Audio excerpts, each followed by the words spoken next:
Hey, how's it going, guys? This is Halo3 Productions, and today I'm presenting you a mega or super guide of all things Halo Anniversary. Instead of, making individual videos for each thing, each skull location, each terminal location, anything that was of interest or helped anybody, I figured to compile it in one just big video, as I see a lot of other people doing, just posting carelessly. Oh, look, here's the Iron Skull. Here's the number 2 terminal. It's kind of unorganized and view horse a little bit. You're getting views for each video rather than just put it all in one video and just deal with it. You know what I mean? It'd be nice just to see that, but I wanted to put it in all one video.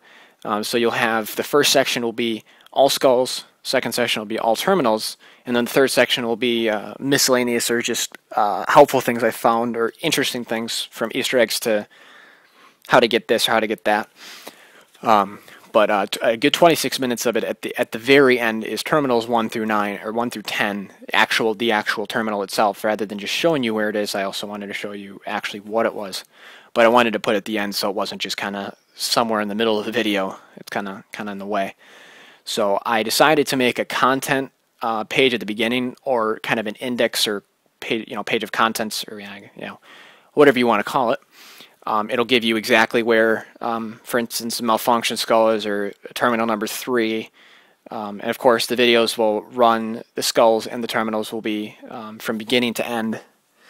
And I believe is pretty much all the miscellaneous things are from beginning to end. I kind of just decided to put them in that order. So I believe in the description it will actually have all the times as well. So just click on something and you'll be right there. I figured that way it'll be easier for people to kind of get an idea of what I'm going to be covering or what's going to be in the video, and to be able to easily get somewhere without having to kind of guess or jump through the video blindly. Because it's such a big video, you got to make sure that it's easy to view, easy to get through. So here's that page of contents I was talking about. Skulls start at 30 seconds, and then all your skulls. I believe Grunt Funeral is, I believe I put it somewhere else in here. Here's the terminal section. The Grunt Funeral is, if you're wondering about that skull, that is downloadable content only, or for some of us who pre-ordered it or bought people's copies that were pre-ordered. I'm just going to pause it here for a second. For people that, like I must have gotten a pre-ordered copy that was never picked up, because I got all the things that people who pre-ordered it would get, such as the codes and stuff like that, all the stuff that were promised.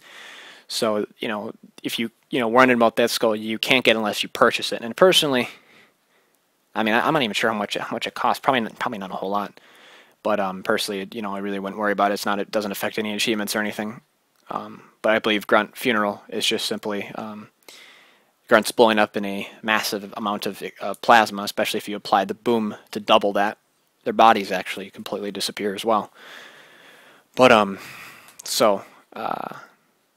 anyway, so let's get started. I'll just try to briefly commentate through each video to help you know what's going on. So first, we're starting off. All these missions are played on normal. Although I'm not too positive if you need to be on normal. So right after you start the beginning mission on the Pillar of Autumn, you're just going to go right back here behind these cylindrical tubes. It's right at the beginning of the mission. As well as for the next skull, it is on Halo, right after you crash land, beginning of the mission. I'm going to speed it up here. And you're going to go right to the waterfall. And it's going to be behind this rock. As you see, I'm going to go back behind here. And it's interesting how these skulls in the game are kind of skulls you kind of suck up, you just kind of suck them up, and you don't actually get to hold them like regular objective items. There's one more skull on this mission, Halo. Right after you fight if you meet your Marines and you fight the first wave of enemies on the structure, you're going to get a Warhog, and you're going to go to that underground cave that Cortana makes a really obvious statement that this is not a natural formation, which we all could kind of have guessed. No kidding, someone had to have built it. It's not like it was just brought upon by chance. You're going to come across the cliffside right above the actual entrance, and the skull should be up here. Or the skull will be up here, actually. I shouldn't say should, it's there. The next mission will be Truth and Reconciliation. And notice how I briefly looked at the door. That door will stay locked until enemies go through it. You're going to want to kind of briefly fight as I did here, and then periodically check back, or even stay a little closer to it. Enemies will come out, mainly grunts, and you're going to want to quickly get in there before the door closes. You know, if it closes, you're going to have to restart the checkpoint. And the skull will be right inside. And I briefly look at it just so you can kind of get an idea where it is, rather than me just quickly picking it up. And on the next mission, the Silent Cartographer, which I always like to mistakenly call Assault in the Control Room for some reason. Forgive me if I accidentally call it the wrong mission. But these missions do go in order, so if you see it switch, it's just the following mission. So right after you storm the beach, honestly, you can get this skull at any point. Pretty much any point. After you storm the beach with your Marines, I waited till I get the Warhog, and I drove in the opposite direction when they stormed. This is right on this odd, peculiar-looking structure, or this kind of rock formation. It's going to be on the top. Honestly, not quite an obvious place to look. Kind of just stands out. It's going to be right there, right at the very end. This is going to be a 3-step process.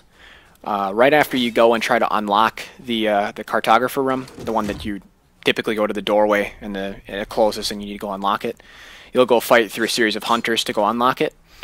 And when you come outside, you'll hear this pelican crash land. So you're going to want to come down here before you activate the control room, unlock the door. You're going to want to get those rockets. Then you're going to want to make your way all the way back up and grab one of those overshields. I can't imagine you using all 3 in the process, so there should be a few left. The next thing, you're going to want to run all the way back to where you would unlock the door and come to this point. You're going to see I'm showing you that's where it's going to be. That's where you're going to need to land, and this is roughly where you should shoot. And of course, you're going to need to restart the checkpoint if you fail. It's pretty common. I failed a few times. And then just make your jump. You can use grenades, I've heard people have, but I can't imagine it being powerful enough to boost you. It would probably be more difficult.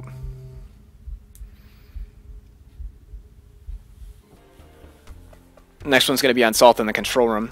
And you're going to stand on this ledge and chuck a grenade and boost yourself up. I'll be warned, you might want to make sure you have enough health to make sure you get this off. I believe frag grenades to direct impact takes at least 4 things of health. 4 slots of health. Same mission, Assault in the Control Room. Right after, I believe you should have a Scorpion of some kind. Or a tank. But usually this is the room with all the bridges. And you're just going to drop down. Trying to make sure you drop down lightly, because in this game you take a ridiculous amount of fall damage. It'll be right on this weird pipe of some kind. This is going to be on 343 Guilty Spark. Right after you cross the downed tree bridge. This is right in front of the doorway before you go into the depths below, until you go into hell with all the flood. This is before you go, not after. And you're going to slide down this hill here and snatch it. I'm not sure if there are other ways of approaching this skull, but that's the way I'm used to approaching it. That's the only skull on that mission. Of course, this is the dreaded library, everyone's absolute favorite. The thing I should note about this, I'll pause it for a second, is that it can be confusing. This is literally the first you're going to come through when you first start the library. It is the absolute first thing you go through. You don't even go into the yellow room to your right. You just go right from the beginning, and you go straight ahead until you see your first set of, or you actually, it should be your third set of pipes, but it's going to be directly at the end of the run. So just start the mission, run to the first end. Do not go into the center yellow room, because I made the mistake of going through the yellow room, going out, going to the other end where the big blue doors, where the monitor is, where he's opening the door. I'm trying to boost myself up there, and I couldn't find the skull because it doesn't actually exist there. So make sure you don't overjump, you don't overshoot your target. So just go to that one. Don't go too far. It will be there, so don't think it's a glitch or something. You can also have a partner if you're on co-op. This gun will be right at the very end of the library. Be at the very end of the library. Just before you grab the index. Yeah, just before you grab the index. It's quite ridiculous how close it actually is. And I apologize for not speeding this up as I'm commentating over it right now. I thought I did, but I did not, so I'm just trying to fill in space by talking. Hope you don't mind hearing my voice. Yes, it is at the very end, and what I have been doing there is actually a good way to skip through some parts of the mission that may allow you to jump over those parts. But yes, it's right behind here, so do not grab the index, go around the map to grab the I believe it's the eye patch skull. Okay, now this is on, this would be the mission afterwards. 2 Betrayals, actually. I was thinking there's Assault on the Control, but Bungie just play tricks with me, and it's the same mission, just in reverse. Easy to program, I guess, easy to use. You're going to want to play to the end of the mission before, I believe this is the third I call it a third pylon, and you get your Banshee. You're going to want to grab and go all the way back to where you came out of the canyon exit, and you're going to want to land, and it's going to be right up here. I do apologize, as I was kind of looking for it, I couldn't really figure out where it was. And then I go, oh, it's right there. So you just fly all the way to this point, and it's actually a very easy skull to get.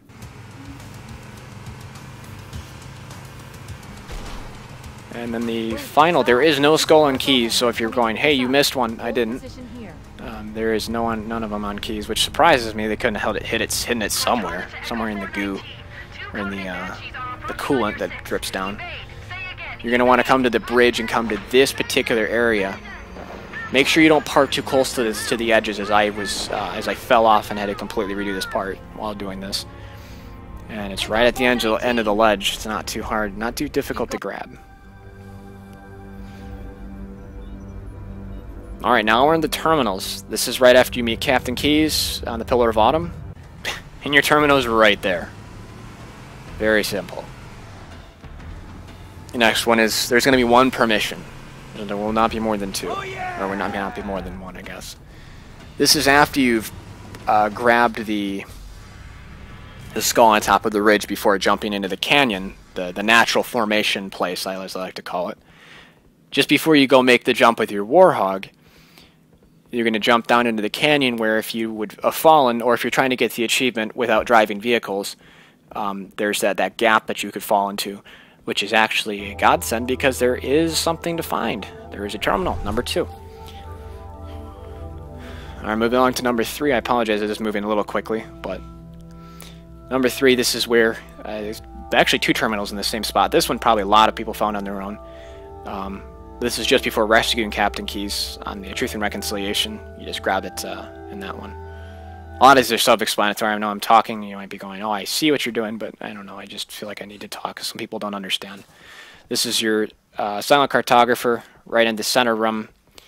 Right up there would be 2 hunters before you go and try to unlock the door. It's quite obvious. And this one will be your Assault on the Control room. You want to grab a Banshee before the enemy grabs it. I believe you might be able to do this terminal elsewhere during the mission, but this honestly is a good way to get an achievement for taking a Banshee. You want to fly to the very depths of the mission. It's nicely hidden in here. I was trying to ninja my Banshee into the corner, but I couldn't. So I will walk around, and there actually is a nice little weapons cache down here as well. The terminal is nicely placed here. This will be your 343 Guilty Spark Hell mission, and this is right after, just about when you're about to break out of the mission. You're going to have to go back up, and you're finishing up the mission. You're going to want to activate this elevator and jump off. Be warned if you're doing it on co-op. If your teammate goes up, you're going to teleport. As one of my friends and I actually did this, and I teleported and screwed him over in getting the terminal. So be sure if you're going to help your teammate or help your co-op partner out by starting the elevator to get off with him too. Be smart, because you can always call the elevator back down. 343 Guilty Spark. I believe this will be the 2nd level. I believe this is right before you go up to the 3rd level. You're just going to kind of hop around And you should be able to see the flashing terminal at the complete other end. You just see it glowing gold. We can't let the monitor activate Halo. The next one is going to be 2 Betrayals. This one is bloody simple. It's right behind you. Right after you start, you take down a few of the Sentinels. It's right behind you. I don't know. I can't tell you how many times I've overlooked this before I discovered it. And this is the one I was talking about. Once again, Bungie likes to reuse missions, and terminals are in roughly the same spots. This is when you find Captain Keys. It's right there. It's right, actually. It's just below in one of the depressions in the floor. And as well as the Maw, which they also reused, as I'm now just discovering that for myself. Just thinking about it. There is your terminal right there. Now I just decided to put a description of each skull. I think I put a 5 or 10 second timer on each page. You're just going to need to pause it if you want to read it. The description should also be found in Halo Anniversary themselves. But I figured I'd just throw them in here just for kicks. So you read them and understand what they do. So here is my take on... this quality seems a little worse, probably because it's dark. This would be your achievement. I think this would probably be a very helpful guide to people. This is your all according to plan achievement. I did this on easy because it makes no sense to do any difficulty harder than easy. If there's nothing telling you you can't do it, then let's do it on easy to make sure you get one-hit kills. I also turned on Bandana. Honestly, half this entire project, I just use Bandana because it's so simple. You don't have to worry about running out of ammo. But honestly, most people are thinking to themselves, how am I going to take out a load of enemies without letting them know I'm there? Shooting, I'm assuming that the generic sniper rifle name in Halo is really a Brett 50 cal. I call it Barrett. I can never say that word right. It's a 50 cal of some sort, or it's a very, very high caliber weapon. How am I going to shoot all these enemies without letting them know I'm there and my weapon is unsuppressed? Well, apparently Bungie did code it in the game where you can take them out. They're the only type of they're the only enemies in the game that will just kind of shrug it off and go, "Oh, I saw a friendly drop," and not worry about it. But this elite, you want to make sure you kill him right where I killed him. He can run up top, and then sometimes he'll go behind cover for a little bit and then run down low.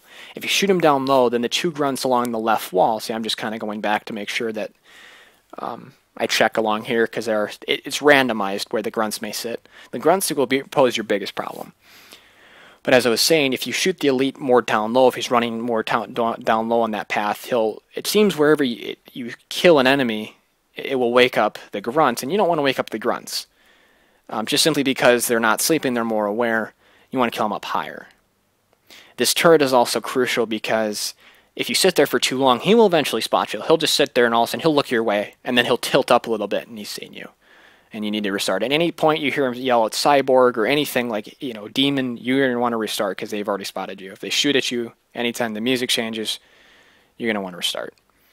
And I'm just kind of toying around here as I'm trying to figure out how am I going to do this. As it had been a little bit before I'd done it, I'm just looking for any grunts that may be awake. You're going to want to take out these grunts there. You're not going to want to take out anyone at the far end of the ridges. That's what the game actually tells you to do. Take the ridge, you know what I mean? Take the high vantage point and covertly take them out. Well, it actually wakes up grunts because you're directly underneath them.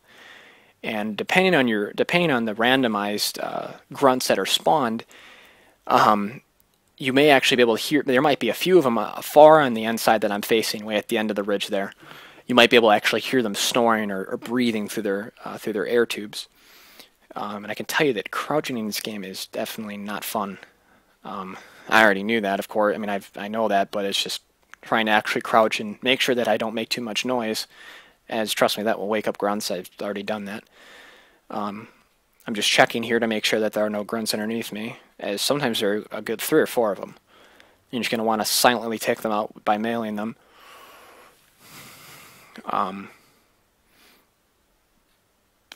But as I notice, there's a grunt sleeping over there.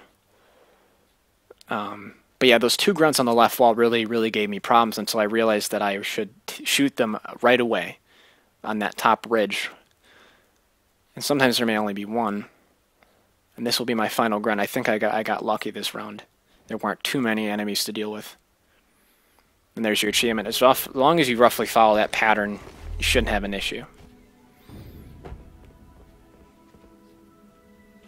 Alright, here's something I picked up while I used to occasionally speedrun. This is, I'm actually going to pause it for just a second. What you're going to want to do is, if you want a nice little shortcut, you're going to want to come to that area that I came to when you're down locating the cartographer. Or you're trying to locate the map room or whatever it is. You want to grab those health pack, or just, at least make sure you have full health, as I just kind of quickly grabbed health pack.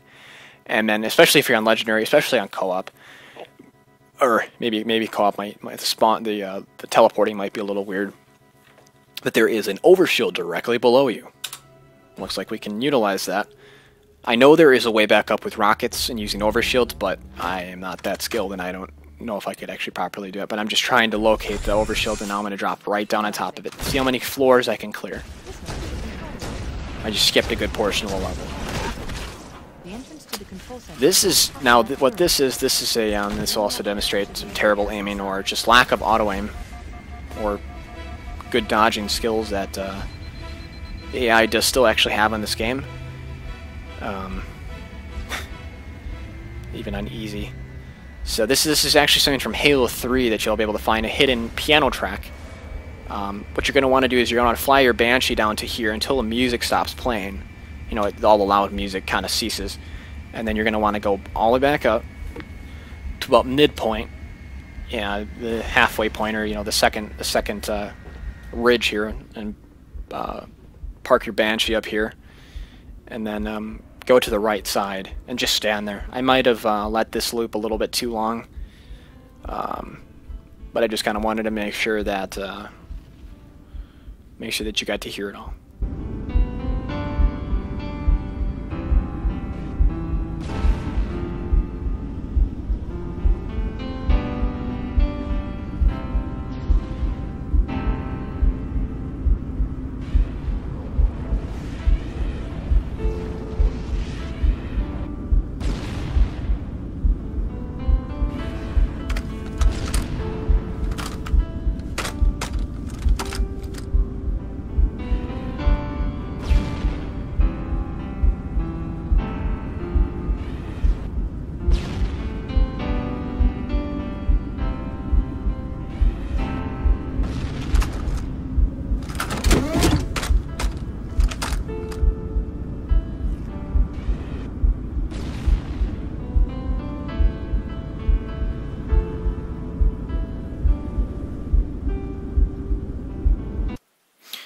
Alright, so the next thing you'll be seeing here is I at least think this is a pretty popular one, is the hidden marine or private Mendoza model, or biped model, in the middle of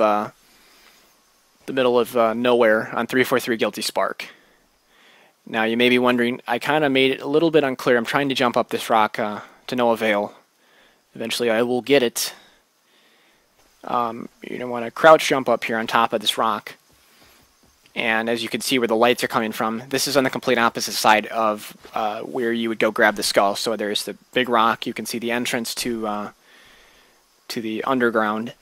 And then you're going to want to walk through the beautiful forestry. Honestly, I'm quite impressed with the amount of detail they threw into it. Obviously, the invisible trees are quite interesting. But you're going to want to walk around the entire perimeter of the map.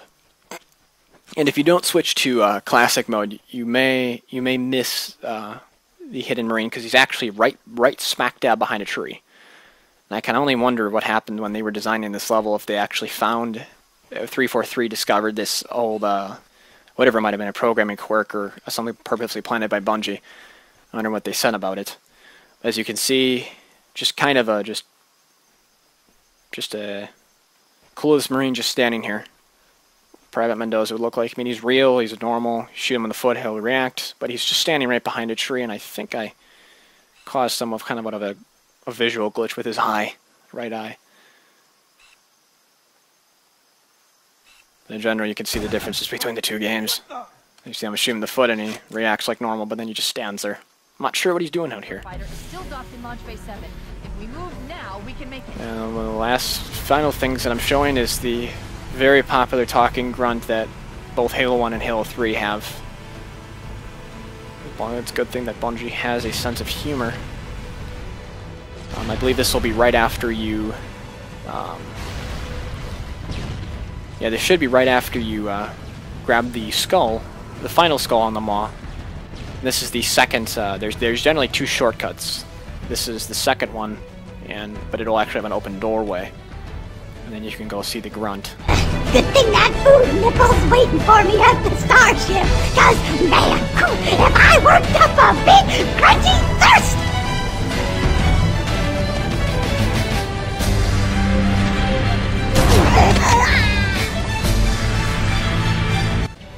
And there you have him, dead.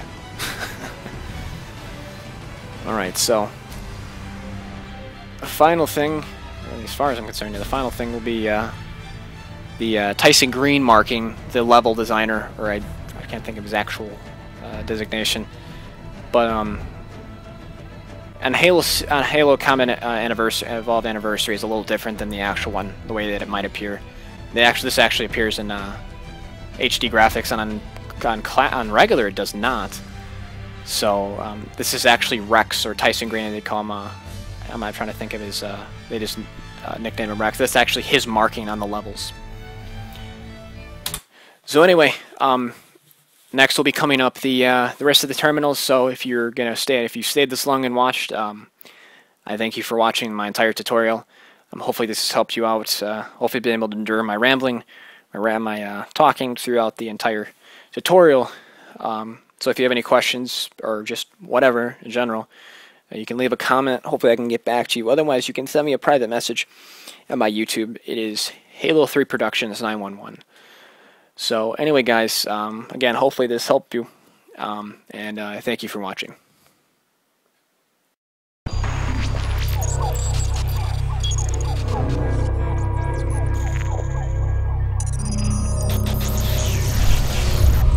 Warning! By order of Ecumen Council, proximity to Installation 04 is forbidden. Your continued presence will result in most unpleasant countermeasures. I must insist that you immediately change course and return to a minimum safe distance of 1 light year. This has served as your one and final warning. I have activated defensive systems, and you now have 30 seconds to return to the minimum safe distance of... Wait. Curious.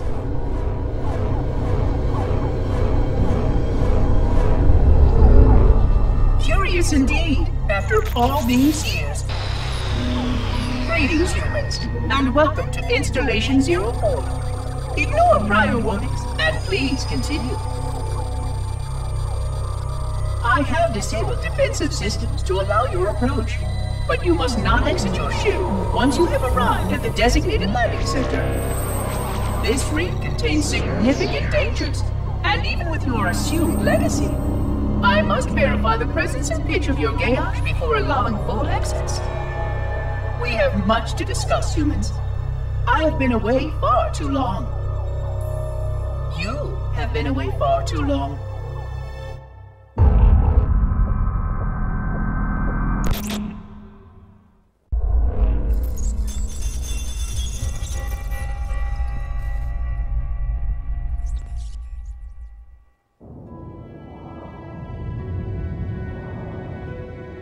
Experiencing such a mixture of anticipation and dread.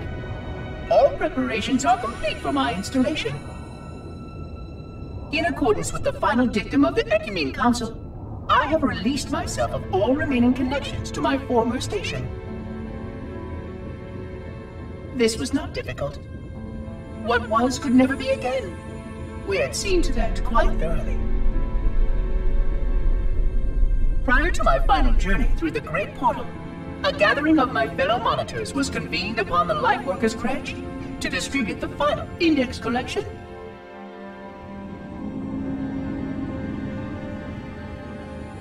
It was most unusual to have this vessel of rebirth play host to such an event. Even though Lightworker ships were the only ones still allowed slip-space formations, Lightworkers were responsible for getting us to our places on the active facilities of the array. While all of this was in accordance with the plan, one entirely unsatisfactory breakdown remained. We had no contact with the domain.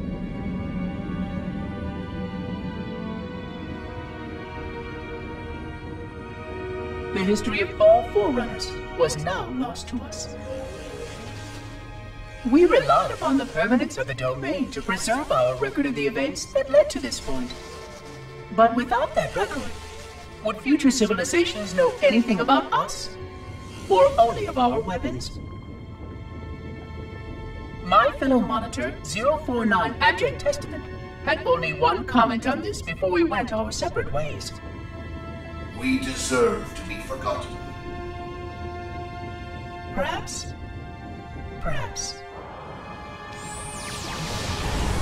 But now, the portal opens, and through it, the familiar shape awaits. Halo. Home.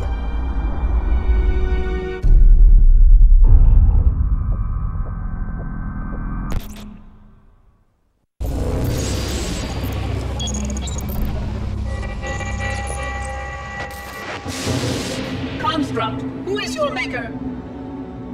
Sadness and despair, Oracle. I am unworthy. I was not made. Never made, but you are right here, where you should not be. Tell your charges to cease their efforts immediately. Quarantine must not be violated.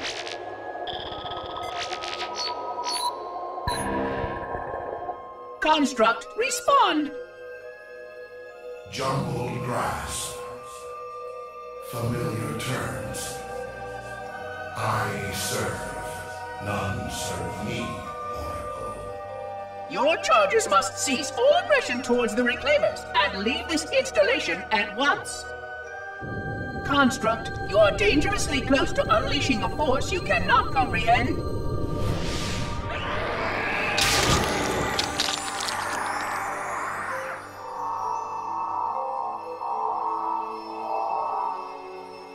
This is most inappropriate. We follow the path, and I am part of the stone journey swarm that serves. We serve. They will find, and then I will be free. Find? Free? Explain yourself.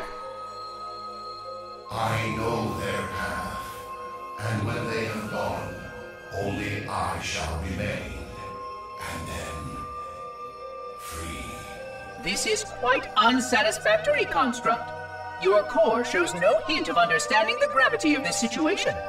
I will return later for your proper decommissioning. Well, unless the flood kills us all first, in which case the point will be moot. Good day, Construct.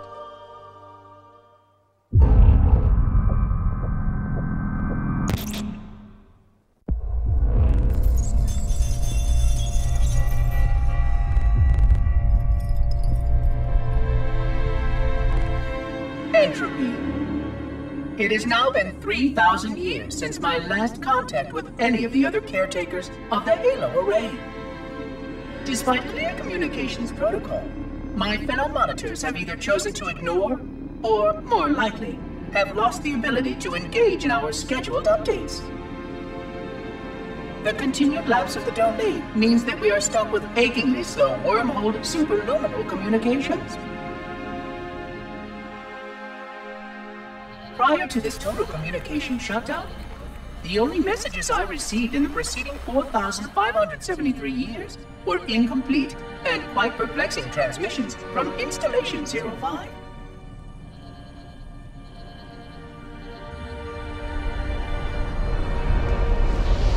I suspected that Monitor 2401 Penitent Tangent was not functioning correctly for some time before his messages ceased. I have logged my concerns about his ability to perform his duties. At this point, however, I'm not sure who I file logs for. 2401 may be destined for madness. There are failsafes for this, I know. I hope they work. I will continue to visit the projection systems at the assigned dates. Perhaps the other monitors are dealing with interfering galactic phenomena, or unexpected system failures. 3,000 years of system failures. Indeed. In the meantime, I have exhausted all scheduled research activities assigned by the Council. Once those experiments were complete, I shut down all Sentinel function and put myself into a state of significant hibernation to measure performance of the installation with negligible upkeep.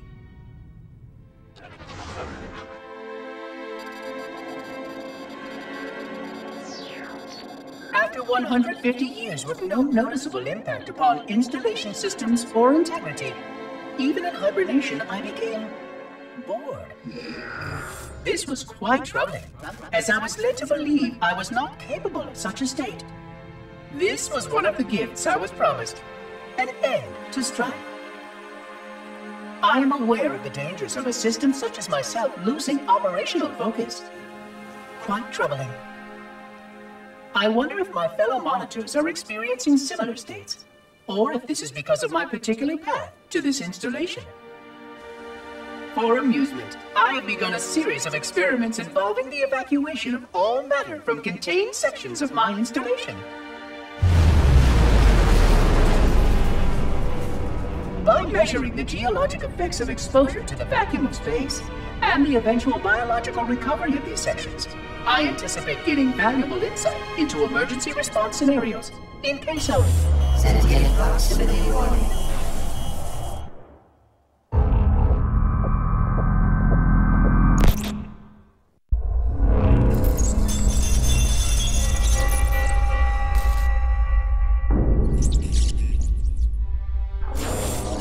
It has been 26 hours since the Sentients landed in Sector 1215, and so far, they have not attempted to exit the remains of their vessel.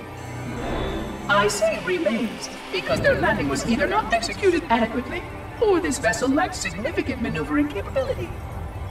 The visible portions of the vessel have suffered catastrophic structural damage during the violent landing experience. I have detected atmospheric leaks in 17 distinct locations along the hull. My analysis shows that the mixture of gases coming from the ship matches the natural atmosphere on my installation almost exactly. Perhaps the occupants, if they still live, were originally cataloged here. Perhaps these beings will confirm that the plan was successful, and that the galaxy has returned to its proper cadence. I am beyond optimistic. But I do not understand why these sentients have not attempted to exit their vessel. Other than the leaking atmosphere, the only thing emanating from this wreckage is an automated distress call. I am currently translating this automated broadcast, but with such a limited dataset and no direct communication, I do not anticipate full comprehension. Given the short-range nature of this craft, it is likely that other vessels are nearby. But, in accordance with procedure, I am blocking the distress call. No communication of the location of any installation is permissible. I admit great curiosity about these visitors. While the plan is quite clear about procedure for this situation, I have my doubts.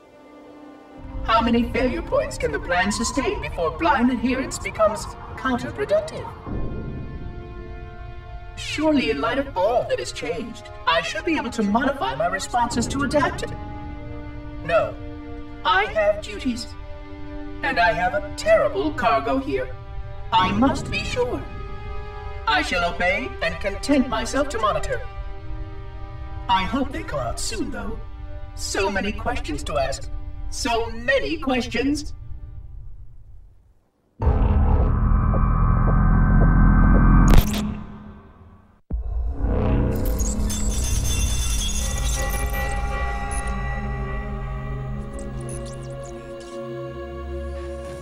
Construction of a sarcophagus around the unexplained vessel was completed today.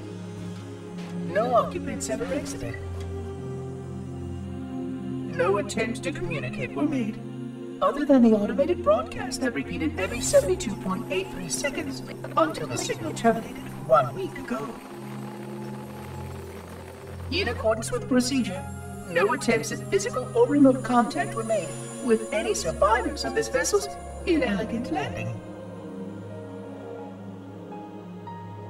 Atmosphere from inside the craft stopped venting 2 weeks before the signal ceased. No relationship between these two events can be established with certainty. Gases that did escape were sterilized. No further sign of alien visitors or rescuers has been identified on any sensor systems. I have now endured 60,000 years without word from outside the array. I have no way to know whether we actually saved the galaxy we destroyed. And because of protocol, I sat silently while my first chance to be judged for those acts died. To say that I regret being forced to this outcome is a tremendous understatement. But as I perform my inspection of the quarantine labs today, I am reminded of the gravity of my responsibilities. Just one of these spores, if released from this facility, would render the ultimate judgment against our self-appointed role as protectors of this galaxy. When the plan to maintain the Halo array was created, it was a point of some contention whether we should preserve any remnant of the flood infection. Many thought this unwise, as there was a notable chance that one day one of our containment facilities might be breached. Those who held this belief were almost successful at convincing the Ecumen Council to destroy the last flood samples. But oddly enough, it was the librarian who decided otherwise. And I believe she was correct. I know in a way I cannot logically explain that there exists a way to actually defeat the flood. To immunize? To cure? I still struggle with multiple layers of memory of fighting the flood. But I know this cure is possible, even though the full genius of the Forerunners was unable to achieve it. The Forerunners' ancient enemy held and used that knowledge once, but it was denied to us. And without samples for further study, that cure will never again be found. Of course, I have no reason to believe that here lies the entirety of the parasite. It may be waiting in the frozen void beyond this galaxy, or worse, inexorably drifting toward us. I don't know what survives out beyond my installation, but I know that in order for anything to survive, I have to protect this installation and its quarantine very carefully. Yes, the librarian was right to store it, examine it, continue to seek a cure. Still, next visitor, things will be different.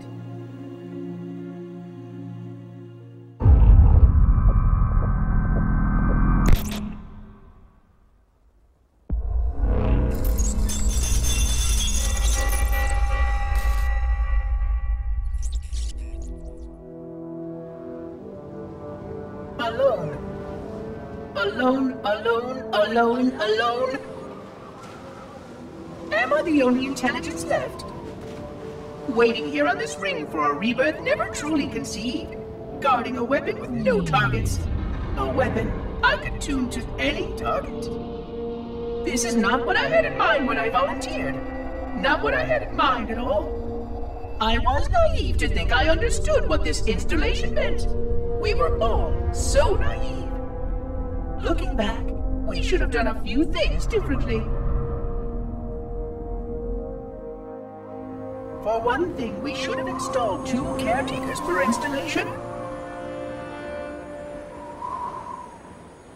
Because I am alone, I'm losing focus. And that is very, very dangerous for a system such as myself. Perhaps a visit to the nearby gas giant is in order. My impulse drives could certainly make the journey. A few hundred years of travel might do me some good. There it was again. How very unproductive of me. It seems strange that the librarian did not account for this. Her strength was always in planning and positioning the pieces and then being bold enough to let it happen. To let her plans come true.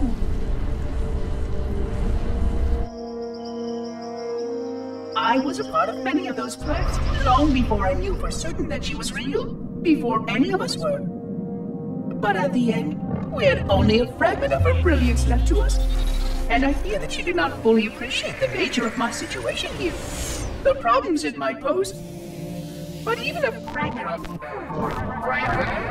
Fragment, yes! Oh dear, here it comes again.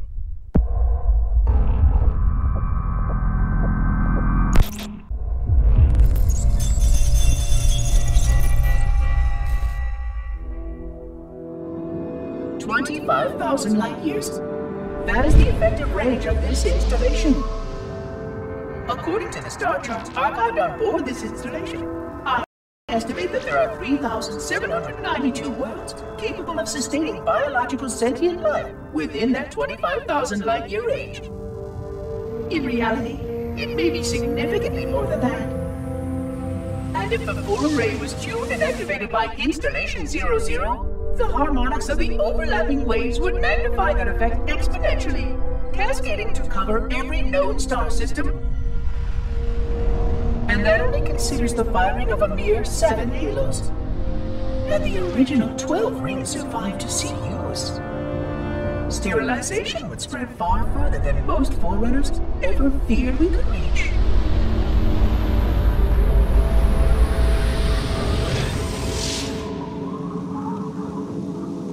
But even with just 7 rings, we were able to destroy every side of the flower, and every other sentient creature along with it. This victory was the will of our people, despite the fact that it meant our own end as well.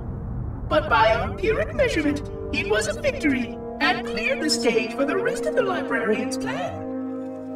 I sometimes wonder whether the Didact could have succeeded at a much smaller cost. I learned the folly of opposing him personally, and his brilliance was unsurpassed. Except, perhaps by her own. He never got the chance to fully execute his proposal. The Council saw to that. But if something were to go wrong with one of the Halos, if our tools were ever turned against us... Long plans, indeed.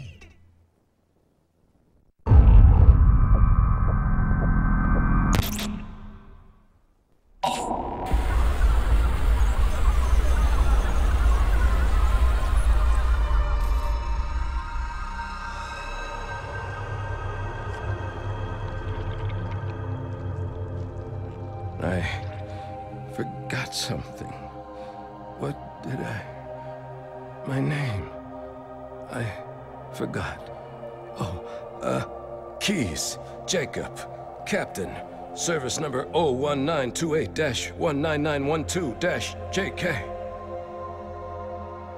What is that noise? What is that damn noise? Where am I?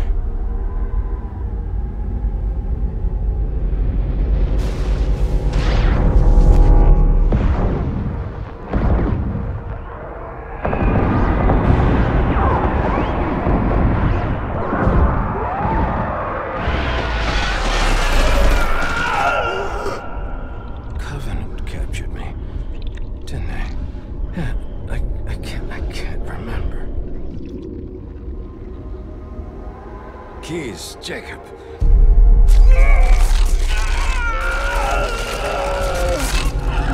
Oh, God, it hurts. This will never work, you Covenant bastards. I'll never lead you to Earth. Keys, Jacob, Captain. Service number 01928-19912-JK. Oh, God, you don't want Earth. You want everything. Get out of my head.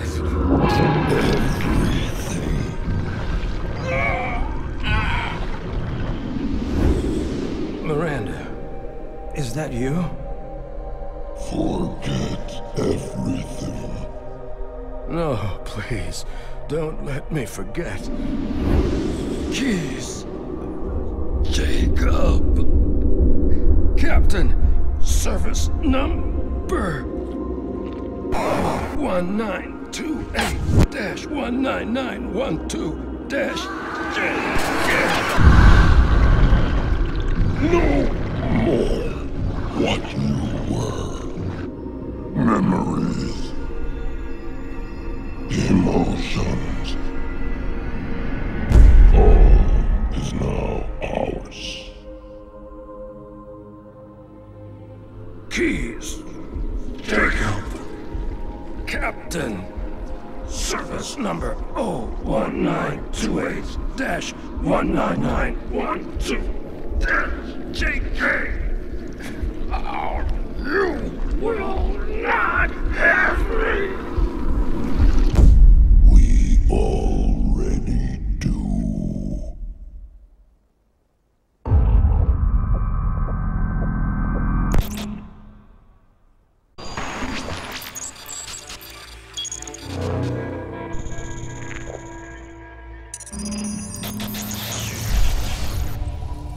Recession. 100,000 years of careful maintenance and diligence. 100,000 years protecting the galaxy's future.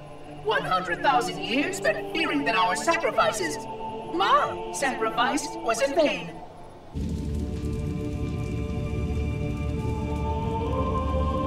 And 16 hours after I finally made contact,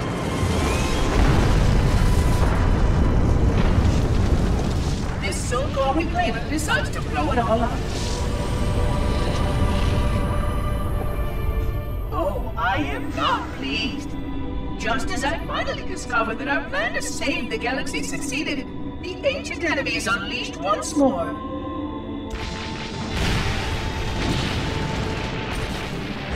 Why these reclaimers refuse to follow protocol is quite mystifying. Destroy my installation, will they? I shall renew efforts to make contact with the other rings immediately. This covenant may be useful to me, although I don't think they fully understand what they claim to seek. Still, it makes no difference to me what they believe, as long as they do what must be done. I sound like her. Oh, but what I would not give to have even a single company of Prometheans here right now. Oh, they would most certainly restore order with their trademark lethality. Although, that would mean he would have to be here too. And without the librarian around to temper his rage, well, these reclaimers might almost prefer the Flood.